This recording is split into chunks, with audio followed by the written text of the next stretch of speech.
మన ప్రభును మన రక్షకుడైన సంఘములున్న నా ప్రియమైన సహోదరి సహోదరులందరికీ, అలాగే ఫేస్బుక్ లైవ్లో ఉన్న వారందరికీ యేసుక్రీస్తు పేరట శుభాభివందనాలు తెలియచెప్తూ వాక్యం నిమిత్తం చిన్న ప్రార్థన చేద్దాం. ప్రేమించిన మా కన్న తండ్రి, గతించిన కాలమంతా కంటికి రెప్పవలే కాపాడి ఈ దినము ఈ విధముగా నీ నామమును బట్టి నిన్ను స్తుతించుటకు, నిన్ను మహిమపరచుటకు, నీ నామమును ఘనపరచడానికి నీవు ఇచ్చిన కృపను బట్టి నీకు వందనాలు చెల్లిస్తూ ఉన్నాం. ఈ 2025 సంవత్సరం ఫిబ్రవరి నెల 2వ తారీఖు మొదటి ఆదివారపు దినాన్న ప్రభు వల్ల ఆరాధనలో మేమందరము కూడి ఉండగా నీ కృప మాకు తోడుగా వచ్చండి. నీ వాక్కులతో మాతో మాట్లాడండి. నీ వాక్యమే మనిషిని బ్రతికించేది, నీ వాక్యమే మనిషికి నెమ్మదినిచ్చేది, నీ వాక్యమే దేవుడై ఉన్నట్లుగా నీ వాక్యము ద్వారా మాతో మాట్లాడవు. నీకు వందనాలు. కొద్ది నిమిషాలు నీ మాటలను మేము ఆలోచించుతుండగా వినగలిగే చెవులు, గ్రహించగలిగే మనసులు మాకు దయచేసి వాక్యాన్ని విని విడిచిపెట్టి వారిగా మేము ఉండగా వాక్య ప్రకారముగా జీవించే భాగ్యము మా అందరికీ దయచేయమని మీ కృపాక్షేమములతో నీ ఆత్మ నడిపింపులో మమ్మల్ందరినీ నడిపించి నా నోట నీ మాటలో ఉంచి నీ వాక్కులతో మాతో మాట్లాడమని యేసుక్రీస్తు నామములో అడిగి వేడుకొంచున్నాము తండ్రి. ఈరోజు నేను చెప్పబోయే అంశం ఏంటంటే నిష్కల్మషమైన భక్తి ఏది అనే అంశాన్ని ఈరోజు మనం ఆలోచన చేద్దాం.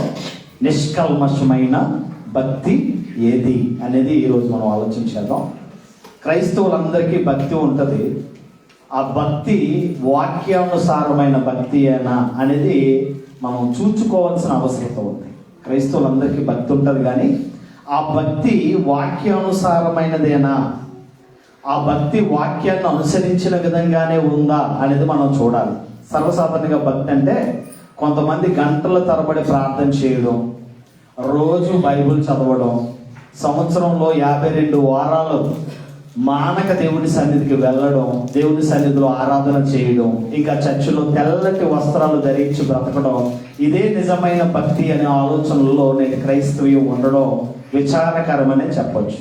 భక్తి అనగానే మేము ప్రతిరోజు మేము ప్రార్థన చేసుకుంటున్నాం, ప్రతిరోజు మేము బైబిల్ చదువుతున్నాం, ప్రతి వారము ఆదివారం దేవుని సన్నిధికి వెళ్ళిపోతున్నాం, ప్రతి ఆదివారం ప్రభు బలలో మేము చేయి పెడుతున్నాం, మేము చాలా భక్తిగా ఉన్నాం అనే పరిస్థితిలో చాలా మంది బ్రతుకుతున్న పరిస్థితుల్లో నిష్కల్మషమైన భక్తి ఏది అనే దాని గురించి మనం ఆలోచన చేద్దాం. బైబిల్ విప్పండి. యాకోబు రాసిన పత్రిక 1వ అధ్యాయము 27వ వచనంలో భక్తుడైన యాకోబు గారు మాట్లాడుతూ యాకోబు రాసిన పత్రిక 1వ అధ్యాయము 27వ వచనంలో చాలా చక్కటి మాటలు చెప్తూ నిష్కల్మషమైన భక్తి ఏది, నిష్కలంకమైన భక్తి ఏది అనే దానిని గురించి చెప్తా ఉన్నాడు. తండ్రి అయిన దేవుని ఎదుట పవిత్రమును నిష్కల్మషమునైన భక్తి ఏదనగా దిక్కులేని పిల్లలను, విధవరాండ్లను వారి ఇబ్బందులలో పరామర్శించుటయు ఇహలోక మాలిన్యమును తన కంటకుండా తను తాను కాపాడుకునుటయే అని మనం చూస్తున్నాం. భక్తికి, నిజమైన భక్తికి, కల్మషము లేని భక్తికి చాలా వ్యత్యాసం ఉంది. భక్తికి, నిజమైన భక్తికి, కల్మషము లేని భక్తికి చాలా వ్యత్యాసం అనేది కనిపిస్తూ ఉంది. భక్తి అంటే భయముతో కూడిన భక్తి ఉంటే అది భక్తి అంటాం మనం. భక్తి, భయభక్తులు అనేవి రెండింటితో కలిసి ఉంటేనే దానిని భక్తి అంటాం. యెహోవా యందు భయభక్తులు కలిగి ఉండుట ఆశీర్వాదము అంటే, యెహోవా యందు భయభక్తులు కలిగి ఉండుట అనేది చాలా శ్రేష్టమైనది. ఇక్కడ భక్తిని గురించి మాట్లాడుతూ ఉన్నాడు. ఆ భక్తి నిష్కల్మషమైన భక్తి అయి ఉండాలి. ఆ భక్తి ఏదనగా అని చెప్తూ తండ్రి అయిన దేవుని ఎదుట పవిత్రమును నిష్కల్మషమైన భక్తి ఏమనగా దిక్కులేని పిల్లలను, విధవరాండ్లను వారి ఇబ్బందులను పరామర్శించుటయు ఇహలోక మాలిన్యమును తన కంటకుండా తను తాను కాపాడుకొనుటయే అనే మాట మనం చూస్తాం. భక్తి అనగా మన భక్తిలో కల్మషము ఉండకూడదు. మన భక్తిలో ఏముండకూడదు? కల్మషము ఉందంటే అది నిష్కల్మషమైనది కాదు. కల్మషము లేని విధముగా మనం బ్రతకాలి. ఈరోజు చాలా మంది భక్తులు ఉన్నారు తప్ప భయం ఉంటే భక్తి ఉండట్లేదు, భక్తి ఉంటే భయం ఉండట్లేదు. చాలా మంది క్రైస్తవులు మేము చూస్తున్నాం, భక్తి మాత్రమే ఉంది తప్ప భయము లేని క్రైస్తవులుగా బ్రతుకుతూ ఉన్నారు.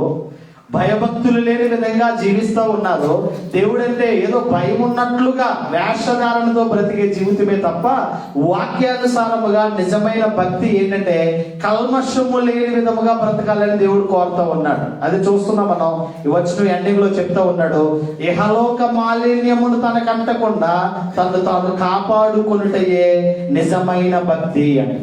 ఇహలోక మాలిన్యం అంటే లోకములో పాపములో నుండి వేరై పవిత్రముగా బ్రతకవలసిన క్రైస్తవులు లోకాన్ని అనుసరించి శరీరానుసారమైన మనస్సు కలిగి లోక కోరికల్లో లీనమై బ్రతుకుతున్న వారికి నిజమైన భక్తి, నిష్కల్మషమైన భక్తి ఉండదు. ఇహలోకపరమైన మాలిన్యముతో బ్రతికే వారిగా క్రైస్తవులు బ్రతుకుతారు అనే దాని గురించి ఇక్కడ చెప్తా ఉన్నాడు. అంటే మన భక్తి ఎలా ఉండాలని చెప్తున్నాడంటే కల్మషము లేని భక్తిగా ఉండాలి. మన భక్తి ఎలా ఉండాలి?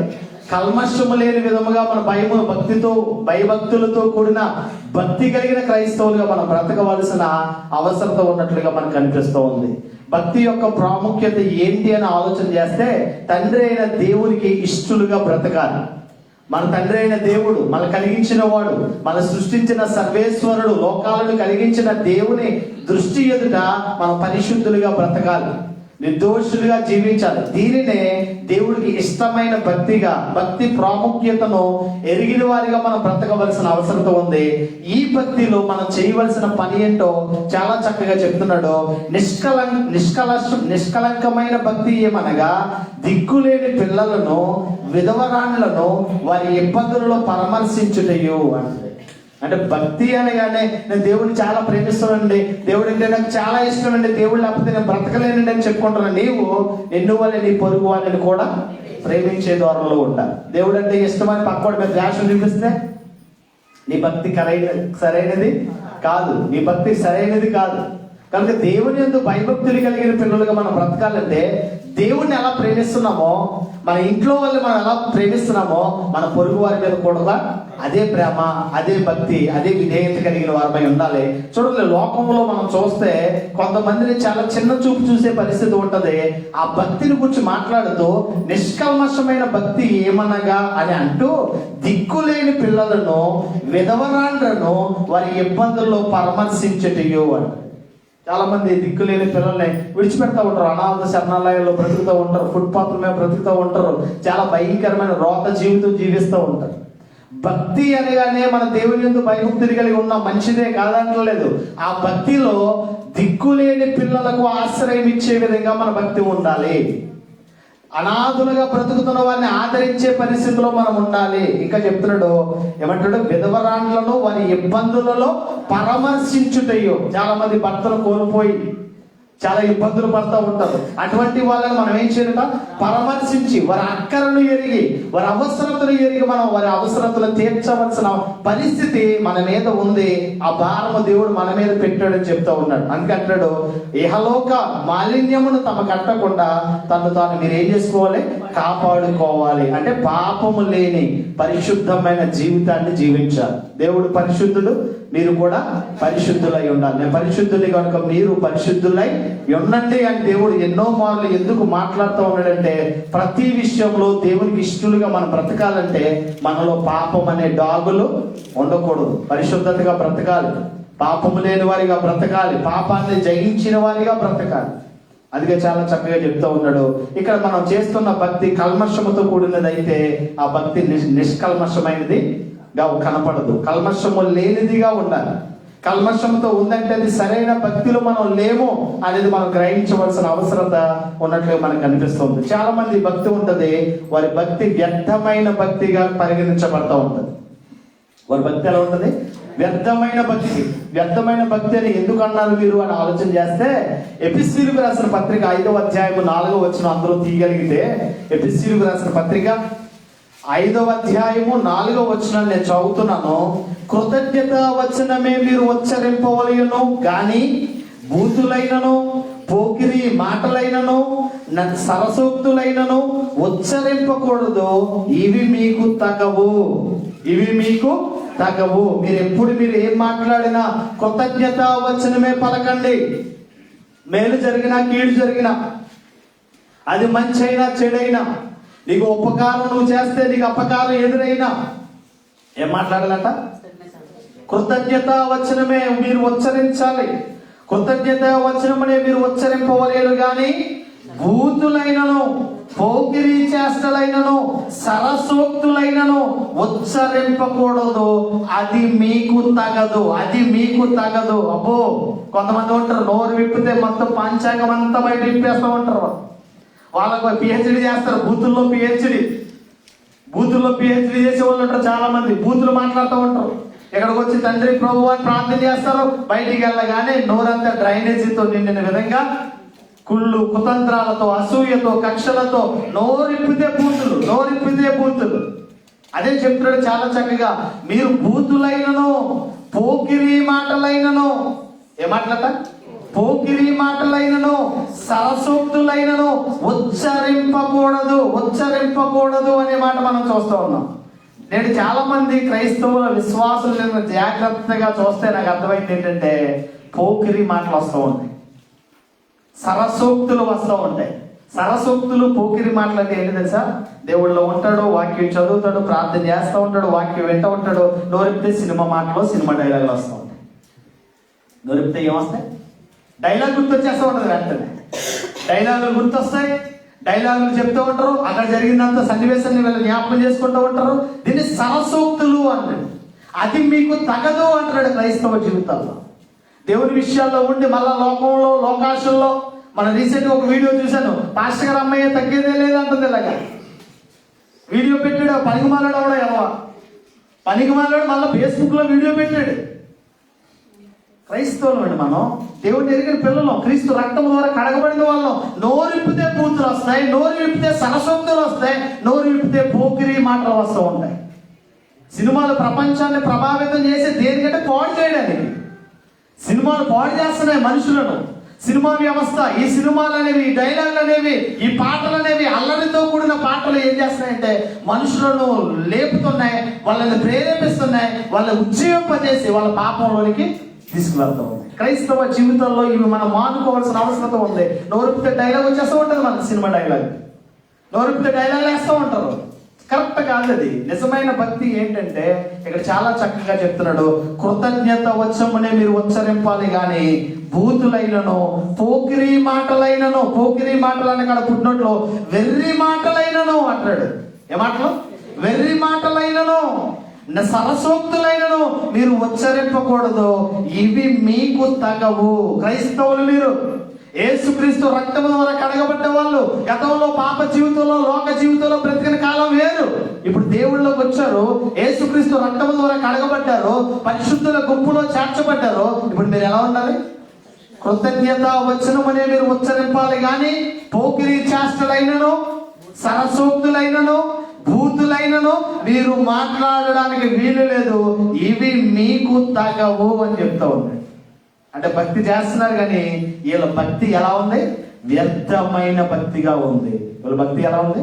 సరైన భక్తి కాదు. వీళ్ళు సరైన భక్తిలో లేరు. వీళ్ళు లోకాన్ని అనుసరించే బ్రతుకుతూ ఉన్నారు. లోకాన్ని అంటే శరీరాన్ని అనుసరించే విధంగా బ్రతికితే అది నిజమైన భక్తి కానే కాదు.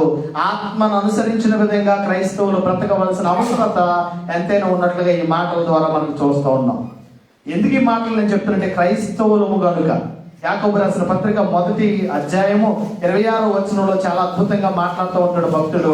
యాకోబు రాసిన పత్రిక 1వ అధ్యాయం 26వ వచనాన్ని చదివితే, ఎవడైనను నోటికి కళ్ళెము పెట్టుకొనగా తన హృదయమును మోసపరుచుకొనుచు భక్తి గలవాడని అనుకుని ఎడల వాని భక్తి వ్యర్థమే. వ్యర్థమైన భక్తి. నోరు అదుపులో ఉండదు. చాలా మంది ఉంటారు, నేను వింటూ ఉంటాను, చాలా మాటలు వింటూ ఉంటాను. నేను ఇక్కడ ఉన్న భక్తి బయటికి వెళ్తా ఉండదు. ఇక్కడ ఉన్న పరిస్థితి, మీరున్న రూముల్లో ఉన్న పరిస్థితి వింటే అయ్య బాబోయ్ వాళ్ళనా అనిపిస్తూ ఉంటాం. ఎందుకంటే మీ నోటి నుంచి వచ్చేవి అబ్బా ఆనిముత్యాలంటే మాటలు వస్తూ ఉంటాయి కదా.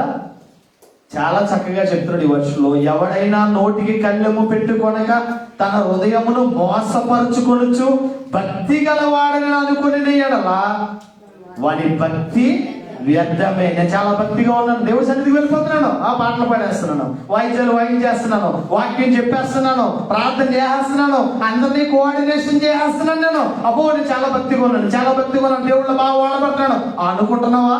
అనుకున్న వాళ్ళందరికీ చెప్తున్నాడు, ఎవడైనాను నోటికి కళ్ళెము పెట్టుకొనక తన హృదయమును మోసపరుచుకొనుచు భక్తి గలవాడు నేను అనుకుని ఎడల వాడి భక్తి వ్యర్థమే. ఈరోజు చాలా మంది భక్తి చేస్తున్నారు. ఆ భక్తి ఎలా ఉందో మత్తయి సువార్త 15వ అధ్యాయము 6-9 వచనాలు చూస్తే మన భక్తి ఆ విధంగా ఉందో లేదో మనం చెక్ చేసుకోవచ్చు. మత్తయి సువార్త 15వ అధ్యాయం 6-9 వచనాలు మనం చదవగలిగితే, మీరు మీ పారంపర్యాచారము నిమిత్తమై దేవుని వాక్యమును నిరర్థకము చేయుచున్నారు. వేషధారులారా, ఈ ప్రజలు తమ పెదవులతో నన్ను గణపరచుదురు గాని వారి హృదయము నాకు దూరముగా ఉన్నది. మనుషులు కల్పించిన పద్ధతులను దైవోపదేశములను బోధించుచు వారు నన్ను వ్యర్థముగా ఆరాధించుచున్నారని యెషయా మిమ్మల్ని గూర్చి ప్రవచించిన మాట సరి అయినదే కదా. యెషయా గ్రంథం 29:13 ఇదే మాట మనకు కనిపిస్తూ ఉంటుంది. యెషయా ప్రవక్త ద్వారా ప్రవచించబడిన మాట మత్తయి సువార్తలో నెరవేర్పు జరుగుతూ ఉంది. ఇక్కడ ఏమంటాడు, ఈ ప్రజలు తమ పెదవులతో నన్ను ఏం చేస్తారు? గణపరుస్తారు. ఇంతవరకు ఎంత గణపరచాం? పరలోకపు సన్నిధి వచ్చేసింది కదా, దేవుని సన్నిధి ఆరాధన ఎలా జరుగుతుంది? అసలు మన స్థానంలో మనం ఉండవు, చాలా అద్భుతంగా ఆరాధన చేస్తున్నాం, మంచిదే.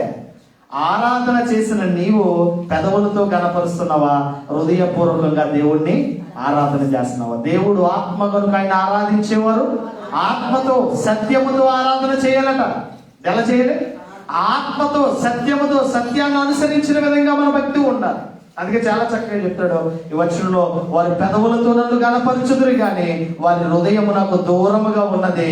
ఎందుకు అని ఆలోచన చేస్తే, మనుషులు కల్పించిన పద్ధతులను అనుసరించి, మనుషులు కల్పించిన మాటలే దైవోపదేశములను బోధించుచు నన్ను వ్యర్థముగా ఆరాధన చేస్తున్నారు. వ్యర్థమైన భక్తి, వ్యర్థమైన ఆరాధన. నేటి క్రైస్తవుల్లో జ్ఞానం, ఆత్మ జ్ఞానముతో నింపబడిన వారిగా లేరు.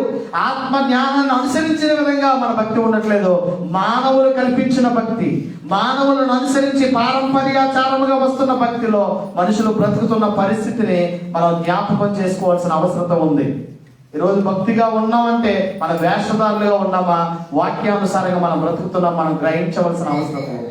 క్రైస్తవులు చాలా మంది వేషధారులుగా బ్రతుకుతున్నారు.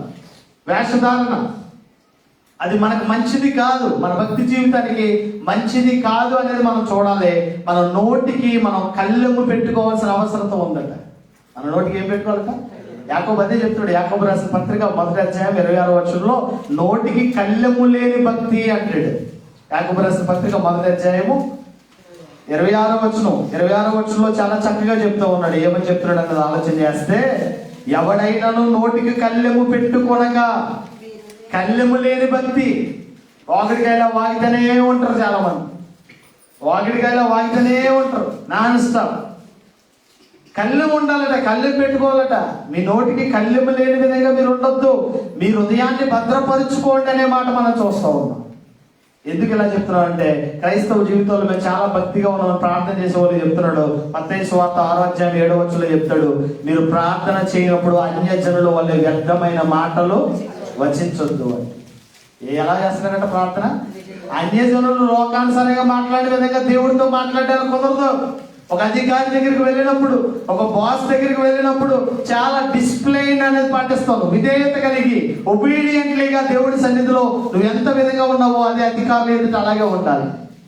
దేవుడితో మాట్లాడేటప్పుడు నీ ఇష్టానుసారంగా నువ్వు మాట్లాడకూడదట. అందుకే చెప్తాడు, మీరు ప్రార్థన చేయనప్పుడు అన్యజనుల వలె వ్యర్థమైన మాటలు వచించవద్దు, విస్తారమైన మాటలు మాట్లాడొద్దు. దేవుడితో గంటలు మాట్లాడితే దేవుడు మా ప్రార్థన అలగించేస్తాడని చాలా మంది గొలుసుకొట్టు ప్రార్థన, 24 గంటల ప్రార్థన, ఏకాంత ప్రార్థనని రాత్రంతా గోజాడే పరిస్థితి.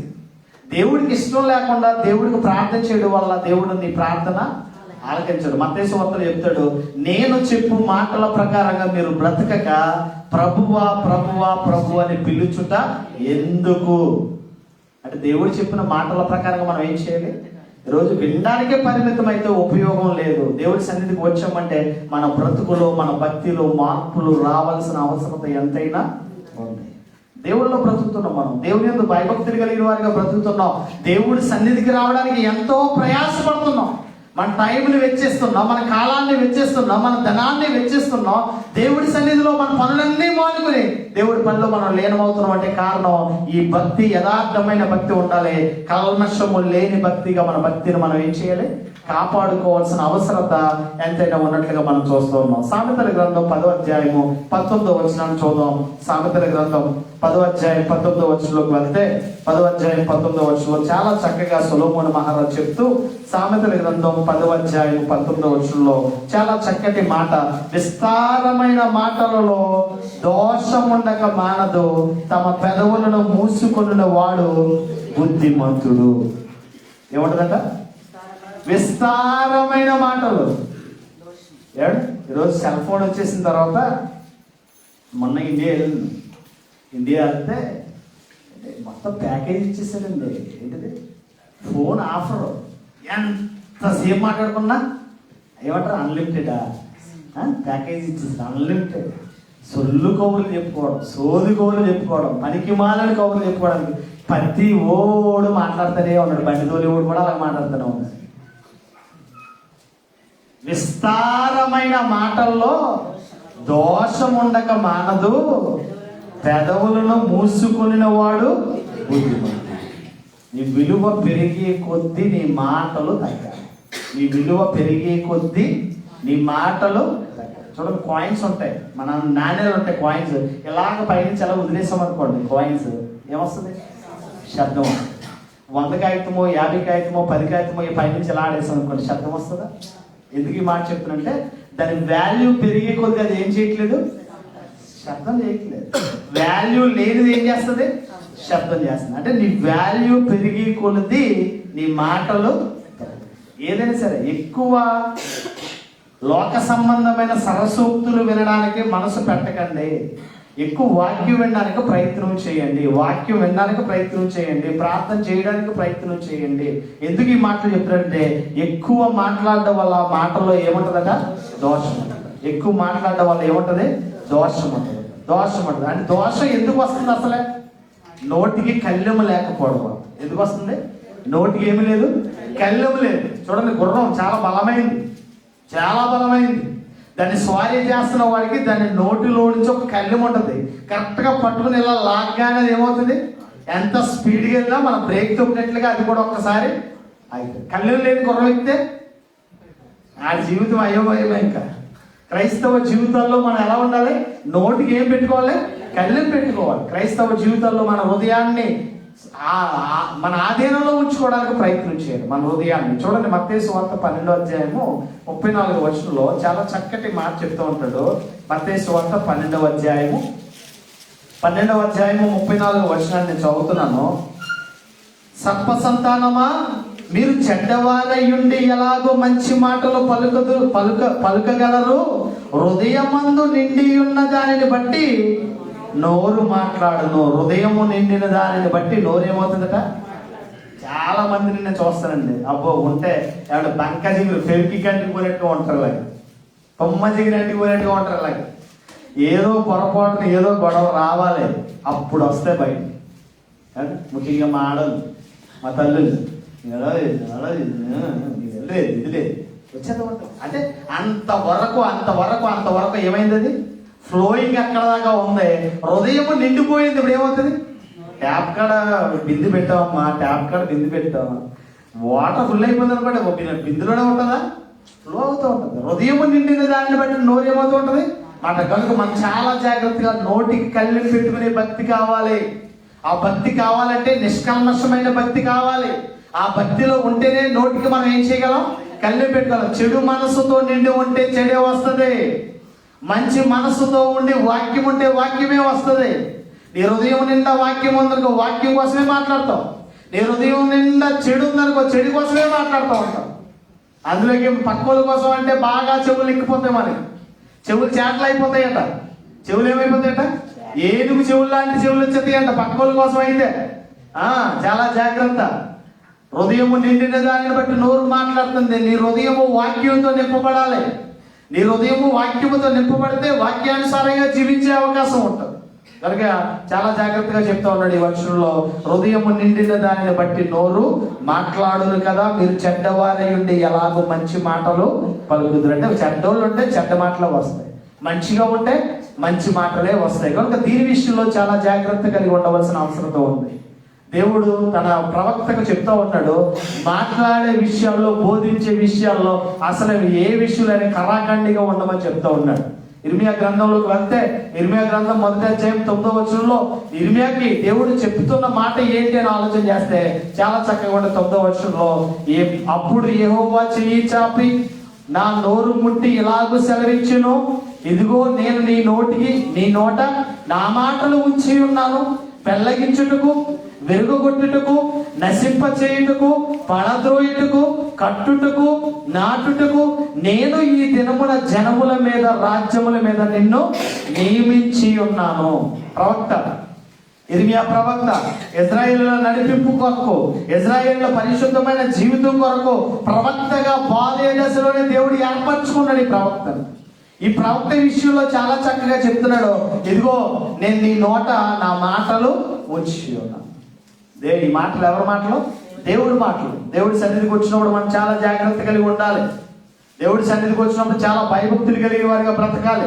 ఇక్కడ ఏ భక్తి ఉందో ఇంట్లో కూడా అదే భక్తి. క్రైస్తవ జీవితాల్లో 3 పాటించవలసిన అవసరం ఉందట. 3 పాటించాలట. గదిలో ప్రార్థన ఉండాలట, మదిలో వాక్యం ఉండాలట, వీధిలో సంఘంలో ఉంటుంది సాక్షి. గదిలో ఏముండాలి? ప్రార్థన ఉండాలట, మదిలో వాక్యం ఉండాలట, వీధిలో సంఘములో ఉంటుంది సాక్ష్యం. అబ్బో ఆ సహోదరుడే చాలా మంచిదండి, అదే సహోదరి కోసం ఇంటికి వెళ్ళి ఎంక్వైరీ చేస్తే ఆ బ్రదర్ని చాలా మంచోడు ఆ బ్రదరు, అదే క్యాంప్కి వెళ్ళి బ్రదర్ కోసం ఎంక్వైరీ చేస్తే, మన క్రైస్తవ జీవితాల్లో అందరిలో ఉన్నప్పుడు నువ్వు ఎలా ఉన్నావో ఒంటరిగా ఉన్నప్పుడు కూడా అదే భక్తి, అదే యథార్థత కలిగిన క్రైస్తవులుగా మనం బ్రతకవలసిన అవసరం ఉంది. అందుకే ప్రవక్త అయిన ఇర్మియా చెప్తున్నాడు, ఇదిగో నేను నీ నోట నా మాటలు ఉంచి ఉన్నాను, పెళ్ళగించుటకు, విరగొట్టుటకు, నశింప చేయుటకు, పడద్రోయుటకు, కట్టుటకు, నాటుటకు నేను ఈ దినమున జనముల మీదను, రాజ్యముల మీదను నిన్ను నియమించి ఉన్నాను. దేవుని స్తుతించుటలో, ఆయన గణపరచుటలో, ఆయన వాక్యాన్ని బోధించుటలో, ఏ విషయంలో దేవుడు చెప్పమన్న మాట ఎవరు నొచ్చుకున్నా, ఎవరు మెచ్చుకున్నా చెప్పవలసిన వాక్యము చెప్పవలసిందే. దేవుడు సెలవించిన మాట ఖచ్చితంగా చెప్పవలసిందే. అందుకే చాలా చక్కగా చెప్తున్నాడు, ఈరోజు క్రైస్తవ జీవితాల్లో మన భక్తి ఎలా ఉంది? చెడు మాటలు, చెడు సంబంధాలు పగలు రేగే విధంగా మనం బ్రతికితే నరకానికి చేరువైపోతాం. మంచి మాట మనిషిని మార్చగలిగింది మాట, దేవుని మాట. మనిషిని బ్రతికించేది దేవుని మాట. ఒక ఇల్లును కట్టాలంటే, ఒక ఇంటిని సమకూర్చుకోవాలంటే, ఒక ఇంటిని మంచిగా నియమించాలంటే మంచి మాటలతో ఆ కుటుంబాన్ని కట్టచ్చు. అదే మాటతో కుటుంబాన్ని చీల్చేయచ్చు. మంచి మాటలు కావాలి. సంబంధాలు పెంచుకోవాలి. సంబంధాలు తెంచుకోవడం చాలా ఈజీ. నేను చాలాసార్లు చెప్తాను సంఘస్థులకి, ఒకళ్ళు సంపాదించుకోవడం చాలా కష్టం, పోగొట్టుకోవడం ఒక్క నిమిషమే కదండి. ఎన్ని సంవత్సరాల నుంచి మన పేరు ప్రతిష్టలు సంపాదించుకున్నా పోగొట్టుకోవాలంటే 1 నిమిషం చాలు. పేరు ప్రతిష్టలు, కీర్తి కావాలంటే కొన్ని 10 సంవత్సరాల కాలం పడుతుంది, పోగొట్టుకోవాలంటే 1 నిమిషం చాలు. క్రైస్తవ జీవితాల్లో మనము మరణము వరకు నమ్మకంగా బ్రతకాలి. మనం నమ్ముకున్న దేవుడు, మన కొరకు ప్రాణం పెట్టిన దేవుని చిత్తాన్ని నెరవేర్చడంలో, ఆయన రాకడా మన పోకడం వరకు దేవునిలో మనం ఎలా ఉండాలి? నమ్మకస్తులుగా బ్రతకాలి, యథార్థంగా బ్రతకాలి, పరిశుద్ధంగా బ్రతకవలసిన అవసరత ఎంతైనా ఉంది. అందుకే చెప్తున్నాడు, ఇదిగో నువ్వు ఈ విధంగా ఉండు, నీ నోట నా మాటలను ఉంచుతాను అనే మాట మనం చూస్తూ ఉన్నాం. అలా కాదండి, మేము మాట్లాడుతూ ఉంటామంటే నోటి మాట వలన తీర్పులోకి కూడా వెళ్ళవలసిన పరిస్థితి వస్తుంది. మా ఇష్టం, మానవులు, మేము మాట్లాడుకుంటామంటే నోటి మాటల వలన తీర్పులోకి వెళ్ళే అవసరత ఉంది. Be careful your spiritual life అంటాడు దేవుడు. మీ ఆత్మీయ స్థితి బాగుండాలంటే మీ మాటలు చాలా జాగ్రత్తగా ఉండాలి. మీ ఆత్మీయంగా మీరు దేవుళ్ళలో వృద్ధి చెందాలంటే మీ మాటలు చాలా కొద్దిగా ఉండాలంటాడు దేవుడు. ఒక మాటను మనం చూద్దాం. మత్తయి సువార్త 12వ అధ్యాయంలోకి వెళ్తే, మత్తయి సువార్త 12వ అధ్యాయం 36 నుంచి 37 వచనాలు మనం చూడగలిగితే చాలా చక్కగా చెప్తూ ఉంటాడు. క్రైస్తవ జీవితాలు మనం ఎలా బ్రతకాలో, క్రైస్తవులుగా మనం ఎలా ఉండాలో దేవుడు చెప్తూ ఉన్నాడు. మత్తయి సువార్త 12వ అధ్యాయం, మత్తయి సువార్త 12వ అధ్యాయము 36, 37 వచనాలు అంటాడు, నేను మీతో చెప్పినది ఏమనగా, మనుషులు పలుకు వ్యర్థమైన ప్రతి మాటను గూర్చి విమర్శ దినమున లెక్క చెప్పి వలసియుండును. నీ మాటలు బట్టి ఏ నీతిమంతుడు అని తీర్పు పొందుదువు, నీ మాటలు బట్టి ఏ అపరాధు అని తీర్పు నొందుదువు. విమర్శ దినములో నువ్వు నేను నిలబడాలి. చాలా మంది మాట్లాడుతూ ఉంటారు, బురద జల్లే పరిస్థితి, ఎవరెవరి మీద బురద జల్లే పరిస్థితి. బురద గుంట ముందు నిలబడి రాడ్ ఎలా ఇసిరని అనుకోండి, ఏమండి, బురద గుంట ముందు ఎలా నిలబడి ఒక పెద్ద రాడ్ అలా ఇసిరండి అనుకోండి, ఏమవుతుంది? ఆ గుంటలో ఉన్న బురద అంతా మన మీద పడుతుంది. మాట్లాడుతూ ఉంటారు చాలామంది. ఈ మాటల విషయంలో చాలా జాగ్రత్త కలిగి ఉంటారు. అందుకే చాలా చక్కగా చెప్తున్నాడు, మనుషులు పలుకు వ్యర్థమైన ప్రతి మాటను గూర్చి విమర్శ దినమున లెక్క చెప్పవలసి ఉండును.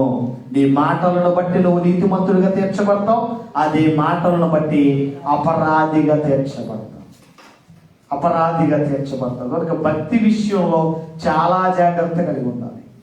మన భక్తిని మనం కాపాడుకోవాలి. క్రైస్తవ జీవితాన్ని చెప్తున్న మాట, మన భక్తిని మనం కాపాడుకునే విషయాల్లో మన ఊరు మంచిదైతే నోరు మంచిది అన్నరా? నోరు మంచిదైతే ఊరు మంచిది అన్నరా? ఏమండి? నోరు మంచిదైతే ఊరు మంచిది అని. ఈరోజు మంచోళ్ళని చెప్పుకోవాలంటే మనం ఎలా ఉండాలి? దీని వాక్యాన్ని ఒకసారి చూద్దాం. సామెతల గ్రంథం 18వ అధ్యాయం 21వ వచనం చూద్దాం. సామెతల గ్రంథం 18:21లో, జీవ మరణములు నాలుక వశము, దాని యందు ప్రీతిపడు వారు దాని ఫలమును తిందురు. జీవ మరణములు నాలుక వశం. అబ్బో, నువ్వు పరలోకం వెళ్ళాలన్నా, నువ్వు నిత్య నరకానికి వెళ్ళాలన్నా ఎవరి వశంలో ఉంది? నాలిక వశంలో ఉందంటండి. ఈ నాలిక కోసం వచ్చేవారని చెప్తారు. జీవ మరణములు నాలుక వశమట. ఏం మాట్లాడుతున్నావు నువ్వు? నరం లేని నాలుక ఎలా అయినా తిరుగుతుందట. నరం లేని నాలుక ఎలాగైనా. అందుకే దేవుడు మంచి పొదునైన 32 పళ్ళ మధ్య ఉంచాడు. పొరపాటున ఏ పంటి ముందు పడినా కదా. జీవ మరణాలు అంటే నువ్వు పరలోకం వెళ్ళాలన్నా దేని వశంలో ఉంది? నీ భక్తి కాదు, నీ యథార్థత కాదు. అక్కడ కావాల్సింది దేనికి అంటే నీ మాటలు చాలా కొద్దిగా ఉండాలి. నీ మాటలు పవిత్రమైన మాటలే మాట్లాడాలి. సరసోక్తులైనను, బూతులైనను, పోకిరి మాటలైనను మాట్లాడకూడదు. అది నీకు తగదు అన్నాడు క్రైస్తవ జీవితాల్లో. క్రైస్తవులుగా మనం మారాలి, మార్పు చెందాలి. మనం మాట్లాడుతున్న ప్రతి మాటకు లెక్క చెప్పాలట.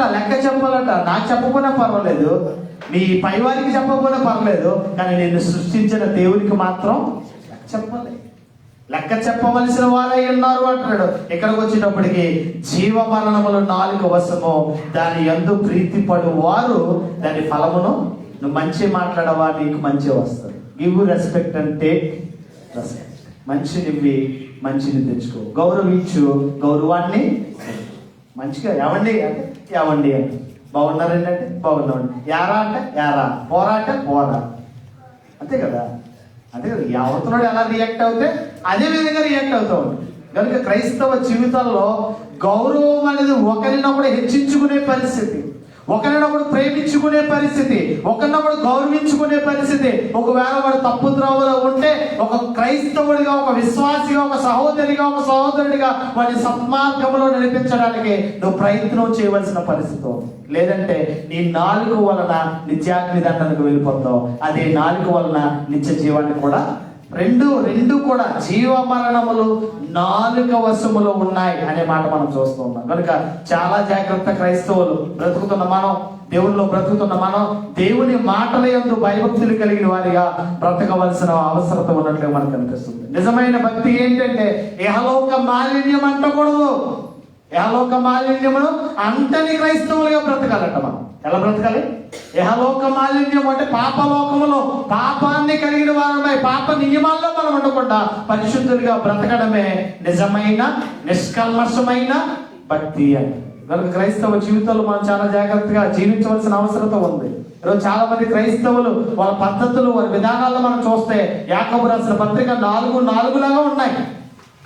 యాకోబు రాసిన పత్రిక 4:4 లాగా ఉన్నాయి. ఒకసారి చూద్దాం. 4:4 వ్యభిచారులారా, ఈ లోక స్నేహము దేవునితో వైర్యమని మీరు ఎరుగరా? కాబట్టి ఎవడు ఈ లోకమును స్నేహము చేయగోరునో వాడు దేవునికి శత్రువు. లోక స్నేహం దేవునికి వైరమట.